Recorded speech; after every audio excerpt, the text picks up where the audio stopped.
네, 개 훈련사 강영욱 씨 갑질에 대한 폭로가 추가로 이어지고 있는데요. 물론 아직까지는 회사 직원이었다는 사람들의 말이기 때문에 어디까지가 사실인지는 최종 확인이 필요하다는 점 말씀드리겠습니다.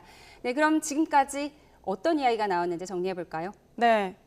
강영욱 씨 부부가 운영 중인 회사 보등컴퍼니의 예전 직원들이 네. 한 기업 정보 사이트에 강영욱에게 가스라이팅을 당했다고 주장하면서 남긴 재직 후기가 논란의 불씨를 지폈는데요. 맞습니다. 가장 심각하게 논란이 된 건 폭언과 퇴직금에 대한 문제입니다. 강영욱 씨 부부가 직원들에게 숨도 쉬지 말아라, 벌레만도 못하다 같은 인격모독성 발언을 했다고 하고요. 폭로한 전 직원이 퇴사 후에 급여로 9,670원을 받았다고 주장해서 퇴직금이죠? 네, 퇴직금이죠. 9,670원을 받았다고 주장해서 논란이 됐습니다. 이 직원이 고용노동부에 신고를 한 후에야 강영욱 씨가 입장을 전했다고 하는데요. 강영욱 씨 측은 담당했던 고객을 끝까지 살피지 못했기 때문에 급여를 깎아야겠다고 설명했다고 합니다. 네.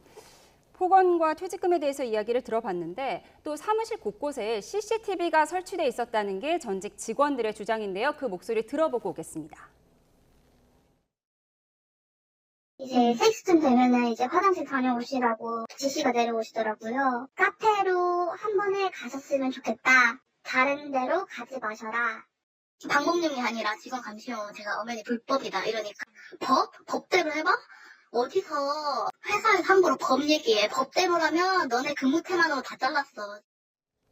네, 화장실 가는 시간까지 관리했다. 이거 너무 충격적인데 어디까지가 사실일까요? 네,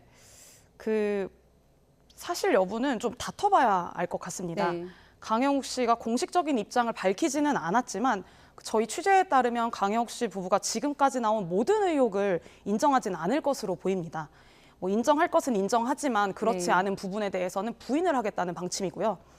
현재까지 제보자들이 공개한 것 중에 대다수가 주장이나 진술이 많기 때문에 네. 강영욱 씨가 어떤 입장을 밝힐지는 좀 지켜봐야 될 것 같습니다. 네, 입장이 나오면 저희가 전해드리도록 하겠습니다. 사실 공방이 벌어질 것으로 보이는데요. 법적으로는 어떤 문제가 있을지 변호사의 이야기 들어보고 오겠습니다.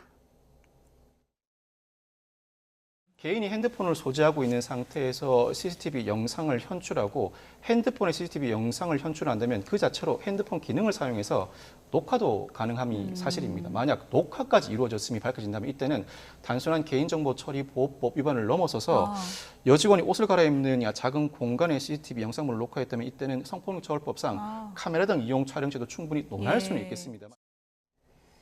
네, 정리해보면 이제 CCTV를 직원 감시용으로 사용한 경우 개인정보처리보호법 위반의 소지가 있고요. 또 그냥 보는 것과 녹화해서 저장하는 건 법적 해석이 다르다는 것. 특히 직원이 옷 갈아입는 곳에 카메라가 있었다면 또 성폭력 처벌법상 카메라 등 이용죄로 처벌받을 수 있다. 이런 내용인데요. 어떻게 보셨어요? 네, 아무래도 이 CCTV나 메신저에 대한 폭로는 구체적으로 굉장히 계속되고 있습니다. 네. 사무실 중에 아까 말씀하셨다시피 옷을 갈아입는 공간에도 CCTV가 있었다는 입장이고 이전 사무실에는 20대 이상의 CCTV가 있었다는 주장까지도 나오고 있는 상황입니다. 특히 메신저에 관련한 폭로는 당시에 강영욱 씨 부부가 사내 메신저 유료 기능을 이용해서 사적인 대화 내용을 들여다봤다는 내용인데 CCTV가 직원 모니터를 향하고 있었다 이런 주장이던데요. 네, 그렇습니다. 그리고 사내 메신저 유료 기능을 활용했다는 주장도 함께 나왔고요. 네. 강영욱 씨의 아내가 이 모니터링을 했다는 이 사실에 대해서 당시 직원들에게 내가 업무 시간에 업무와 관련 없는 내용들이 메시지로 오가는 것을 봤다고 말을 했다는 이야기도 있습니다. 네, 지금 법적인 이야기 해봤는데 그런데 변호사를 불러서 이 메신저 감시에 대한 동의서를 강제로 작성하게 했다 이런 내용이 있었어요. 네, 그렇습니다. 동의서를 작성하게 했다는 의혹이 함께 있었는데요. 이와 관련해서는 조금 법적인 문제가 있을 수도 있을 것 같습니다. CCTV 등과 관련해서는 동의를 얻지 않았다는 이야기도 있었고 여러 가지 네. 이야기가 나오는데 좀 이야기를 들어보는 것이 좋을 것 같습니다. 네, 동의서를 쓰게 했다는 게 이제 법적 책임을 면해보겠다 이런 의도 같은데요. 이에 대한 노무사의 이야기 들어보도록 하겠습니다.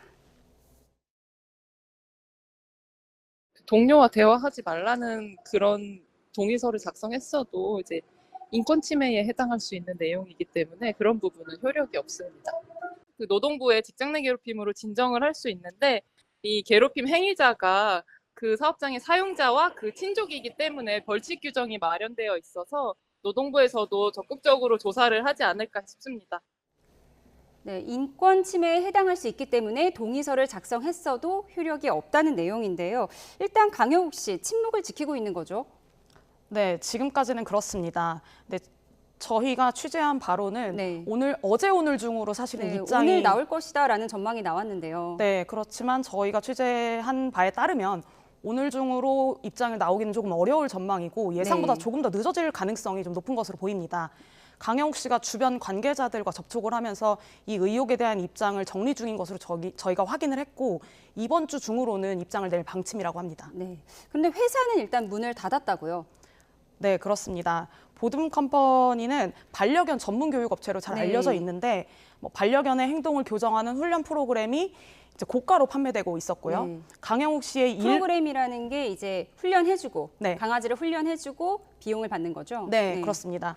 강영욱 씨가 1회 교육에 참가하는 비용이 299만 원.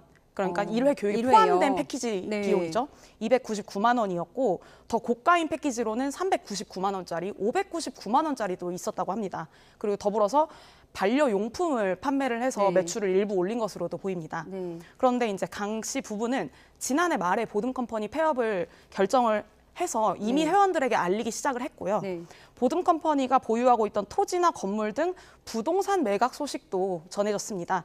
공식적인 폐업까지는 시간이 좀 남긴 했는데 네. 이미 사옥의 문은 닫혀 있고 사실상 폐업 수순에 이미 돌입한 것으로 보입니다. 네.